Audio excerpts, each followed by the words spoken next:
বরিশালে ট্রাক ভর্তি সরকারি নথি পাওয়া গেছে বলে সামাজিক যোগাযোগ মাধ্যমে একটি খবর ছড়িয়ে পড়েছে। এ বিষয়ে জানাতে যোগ দিচ্ছেন সহকর্মী মর্তুজা জুয়েল। বরিশালে গতকাল রাতে নগরীর শহরতলি এলাকায় সরকারি 2 ট্রাক নথি পাওয়ার যে ঘটনাটি ঘটেছে এটি আসলে একটি সত্য ঘটনা, কিন্তু মূলত এই নথিগুলো ছিল গত 1 যুগেরও বেশি সময় পুরনো নথি এবং এটি মূলত ওই সরকারি যে দপ্তর শিক্ষা প্রকৌশল অধিদপ্তর সেই ভবন থেকেই ময়লার ভাগাড়ে এগুলো নিয়ে যাওয়া হচ্ছিল। পথিমধ্যে জনতা আটক করে এবং এটা নিয়ে আসলে সামাজিক যোগাযোগ মাধ্যমে বিভিন্ন ধরনের গুজব ছড়িয়ে পড়ে। নওশীন, আপনি জানেন যে বৃহস্পতিবার ঢাকাতে সচিবালয়ে মধ্যরাতে যে অগ্নিকাণ্ডের ঘটনাটি ঘটেছিল, তো এরকম একটি খবর প্রচার করা হয়েছিল সামাজিক মাধ্যমে যে সচিবালয়ের নথিপত্র বরিশালে জব্দ করা হয়েছে 2 ট্রাক নথি, এবং মুহূর্তের মধ্যেই বিষয়টি কিন্তু একেবারেই যেটাকে ভাইরাল বলা হয় সেই ভাইরাল হয়ে যায়। তবে আমরা তাৎক্ষণিক ঘটনাস্থলে গিয়েছিলাম এবং আমরা অনুসন্ধান করে যে বিষয়টি জানতে পেরেছি, মূলত এই যে শিক্ষা প্রকৌশল অধিদপ্তরের নিস্তালার যে গোডাউন, এই গোডাউনের রুম থেকেই এই নথিগুলো মূলত বের করা হয়। মূলত 2 ট্রাক নথি 1992 সাল থেকে 2010 সাল পর্যন্ত এই দপ্তরের বিভিন্ন ঠিকাদারি কাজের যে শিডিউল, বিভিন্ন ধরনের নোটশিট, বিভিন্ন ধরনের টেন্ডার সংক্রান্ত যে কাগজপত্র রয়েছে সেগুলো মূলত এই ভবনটির মধ্যে ছিল।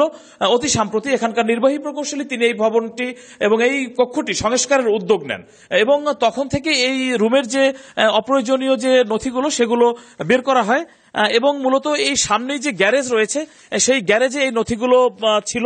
এটি মূলত তারা ডিসেম্বর মাসের 15 তারিখ থেকে এই কার্যক্রম আরম্ভ করেন। পর্যায়ক্রমে নথিগুলো এখানে রাখা হয় এবং আমরা যেটি ভবনটির সিসিটিভি ফুটেজে যেটি দেখেছি যে গতকাল ঠিক দুপুর 3:22 এবং 3:30 এখান থেকে 2টি ট্রাকে ভর্তি করে সেই নথিগুলো পুরাতন ময়লাখলা এলাকায় নিয়ে যাওয়া হয়। কিন্তু আমরা যে বিষয়ে জানতে পেরেছি যে এখানকার শ্রমিক শাকিল তিনি মূলত এই নথিগুলো ময়লাখলার ভাগাড়ে গিয়ে পুড়িয়ে না ফেলে অসৎ উদ্দেশ্যে তিনি বিক্রি করার জন্য ওই এলাকারই পার্শ্ববর্তী একটি গ্রামে ট্রাক দুটি নিয়ে যান এবং তখন স্থানীয় জনতার সন্দেহ হলে তারা মূলত ট্রাক দুটি আটক করেন।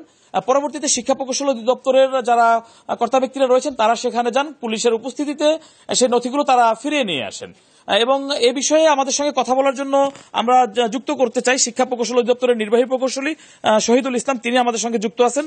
জনাব শহীদুল ইসলাম, কি করে আপনার দপ্তরের নথি আসলে পুরাতন ময়লাখোলা এলাকায় 2টি ট্রাকে করে নিয়ে যাওয়া হলো? আসলে এই নথিগুলো 1992 সাল থেকে একদম অপ্রয়োজনীয় পোকামাকড় দিয়ে এই রুমটা ভাগাড়ে পরিণত হয়েছিল, আপনারা দেখেছেন ইতিমধ্যে।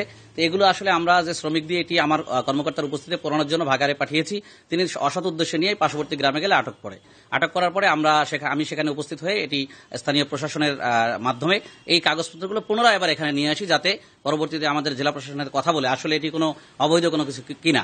এটি সম্পূর্ণ যে গুজবটি তৈরি হয়েছে এটি অবান্তর এবং এটি যে ওই শ্রমিকের অসৎ উদ্দেশ্যের কারণে তৈরি হয়েছে এবং এগুলো যারা আসলে অসৎ উদ্দেশ্যে এই সরকারি নথিগুলো অন্য একটি এলাকায় নিয়ে গেল, যদিও এটি অপ্রয়োজনীয় পরিত্যক্ত নথি, তাদের বিরুদ্ধে কোনো ব্যবস্থা নেওয়া হয়েছে কিনা? আসলে তখন গতকালকে আমি তাদের বিরুদ্ধে ব্যবস্থা নেওয়ার জন্য ওখানে যে পুলিশ প্রশাসন ছিল এবং যে জেলা প্রশাসন তাদেরকে অলরেডি অবগত করেছি এবং আজকে সকালে ইতিমধ্যে আমাদের যে সেনাবাহিনীর যে ক্যাম্প রয়েছে সেখানে ইতিমধ্যে তারা সেই শ্রমিককে ডেকে তারা সেখানে তাকে জিজ্ঞাসাবাদ করে প্রয়োজনীয় ব্যবস্থা গ্রহণ করতেছেন।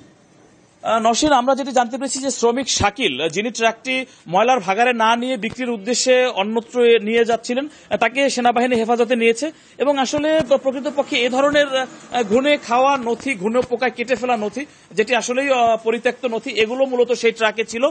এটা নিয়ে আসলে কোনো বিভ্রান্তির অবকাশ নেই, এমনটি আসলে আমরা সরেজমিনে পরিদর্শন করে জানতে পেরেছি। নওশীন, বরিশাল থেকে জানাচ্ছিলেন সহকর্মী মর্তুজা জুয়েল।